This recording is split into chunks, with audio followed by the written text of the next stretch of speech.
matagutlo, matagadlaw. Adunay mga panghitabo dito sa kauluhan.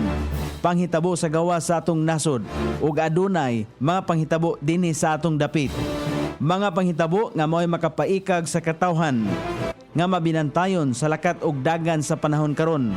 Itanyag ning istasyon DXSR ang 7 o'clock Breakfast News.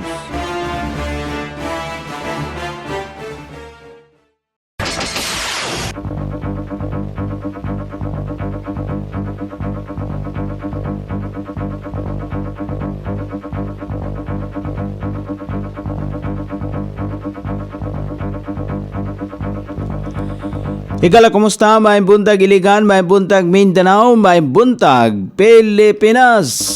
Adlaw nga Lunes, pizza 6 ning buwan sa Enero ning tuiga 2025. Sangan sa ato station manager Pastor Robin Sulapas kini ang inyong ka-isar Kabisaya Nonay B. Ang matud sa hanay sa balita sa alas 7.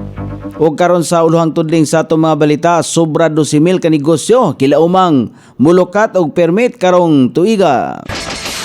Bureau of Fire Protection Barangay Clearance gi-integrate na sa business one-stop shop. Philippine Coast Guard nakabantay sa monster nga barko sa China nga nasigpatan sa Zambales. Pagpalagpot kang Vice President Sara o ex-Philippine President sa NEC, senyalis sa martial law. DOJ naghatag og warning sa mga POGO workers nga mosurrender na o mabutang sa listahan nga blacklisted. Davao Oriental gitayog og 5.5 magnitude nga linog. Balita sa gawa sa nasod, South Korea naghatag og multa sa 15 ka North Korean IT worker tungod sa ilahang illegal nga kalihukan. Balita sa kinabuhing Kristohanon, magtutudlo sa India gisuspende tungod sa paghatag og kopya sa Biblia.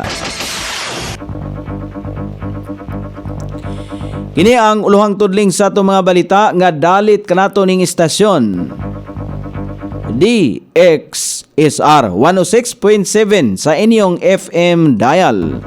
Ang bugtong radyo sa dakbayan sa Iligan nga nagsibya sa balang kasulatan, binasubay sa inspired and preserved. Not simply dictated, King James Version sa Anchor Broadcasting Corporation.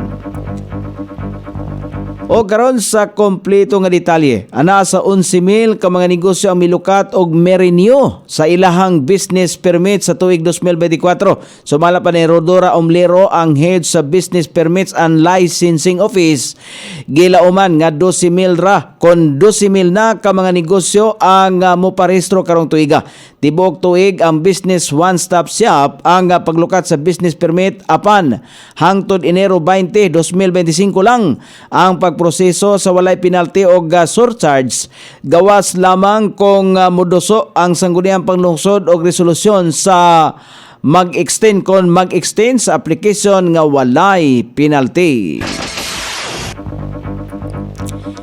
Gipasabot ni Rodora Omlero ang head sa Business Permits and Licensing Office BPLO nga dili na kinahanglan nga magdala og barangay clearance o clearance gikan sa Bureau of Fire Protection ang mga mulukat og mag-renew og mga business permits. Sumala pa niya, gi-integrate na kini sa sistema sa business sa one-stop shop kon bus. Aduna nay kopya ang BPLO sa mga barangay ordinance sa kalabot sa balay runon o sa clearances og ang City Treasurer's Office na ang muhatag og share sa barangay og Bureau of Fire Protection. Gi-integrate na kini sa bus aron mas mapadali ang pagkuha og permits sa mga aplikante.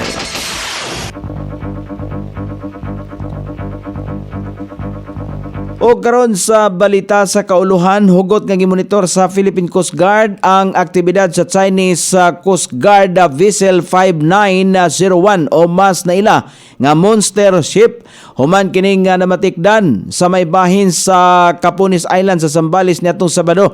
Sumala pa kang Philippine Coast Guard spokesperson on the West Philippine Sea, Commodore J. Tariela, human nila makumpirmar ang presensya sa monster ship.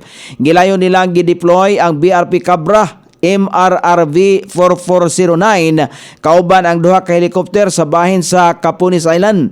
Na-detect ang presensya sa monster ship sa pamaagi sa Dark Vessel Detection System gikan sa Canada. Gipadayag ni Tariula nga padayon ang paghatag og challenge sa BRP Cabra o Philippine Coast Guard aircraft ang CC kon China Coast Guard 5901 kung asa gihatagan og katinawan nga sila ang anaa sa sulod sa Exclusive Economic Zone sa Pilipinas base sa Philippine Maritime Zones Law og UNCLOS. Gihatagan og katinawan usab ni Tariela nga nagpabilin ang ila ang pasalig nga hugtanon nilang imonitor ang China Coast Guard vessel aron masiguro nga makapanginabuhi paghapon ang mga Pilipino mangingisda nga dili maharas sa mga barko sa China.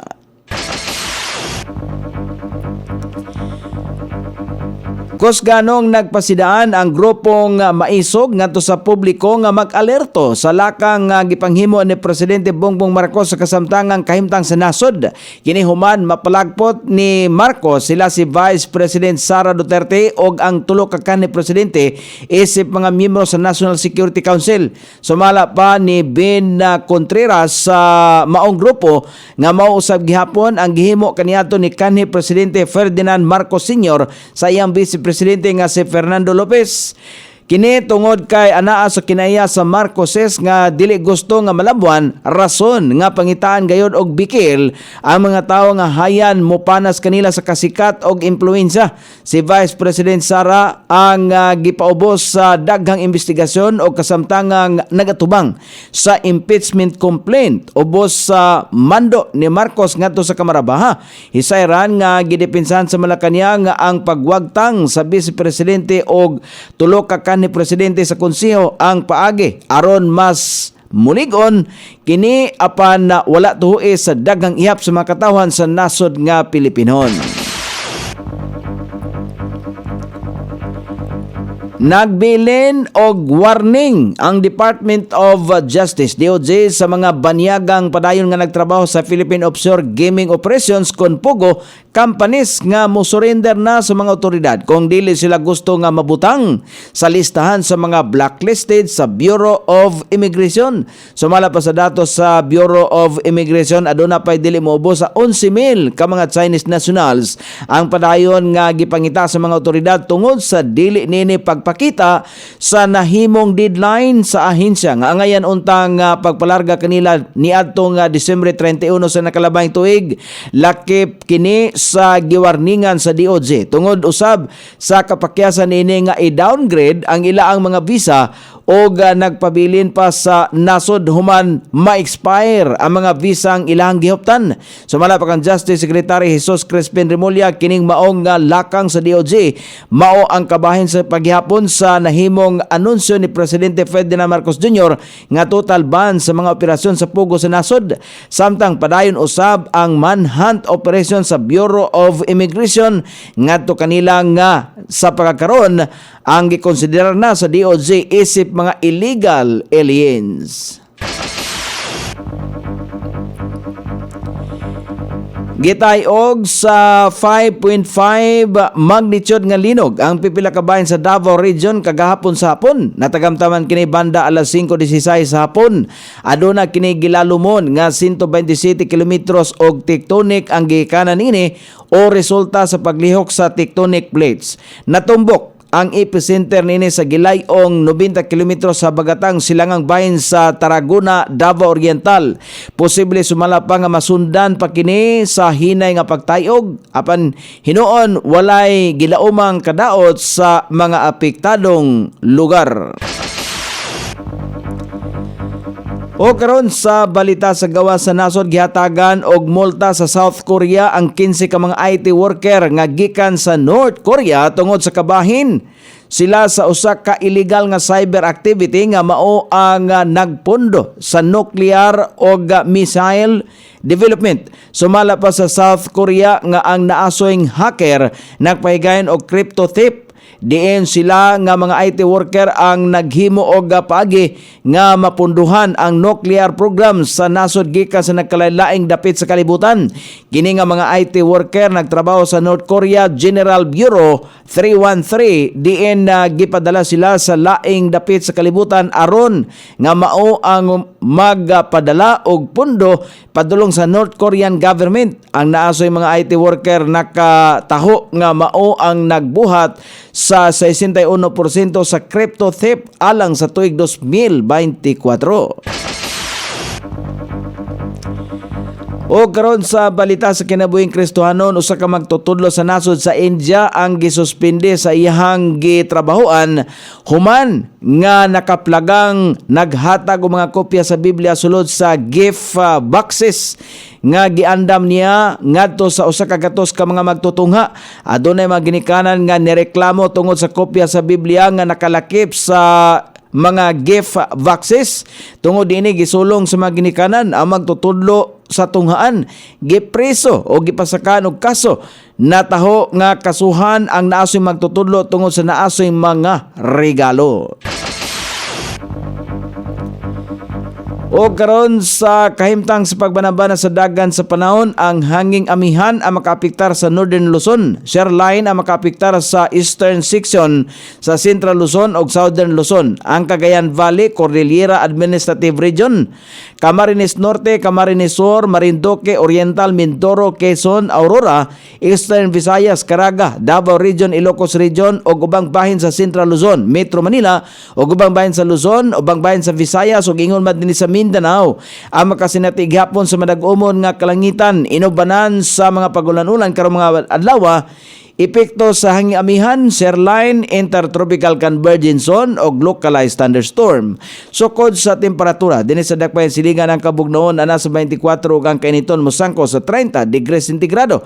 Ang adlaw misilang kaganiya sa alas 6:23 ug mosahop unya sa alas 5:41 sa sayong takna sa kagabion.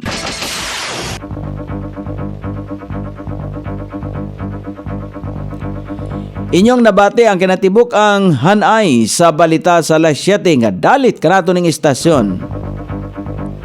DXSR 106.7 sa inyong FM dial.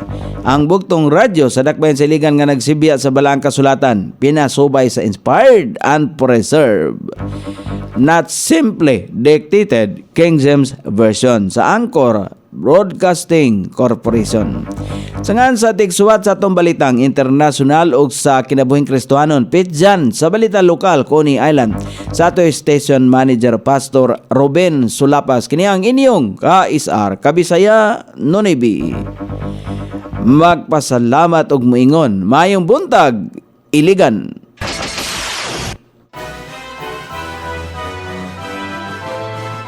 Inyong nabati ang 7 o'clock breakfast news hangtod na usab og mga adlaw sa samang takna o sa samang istasyon.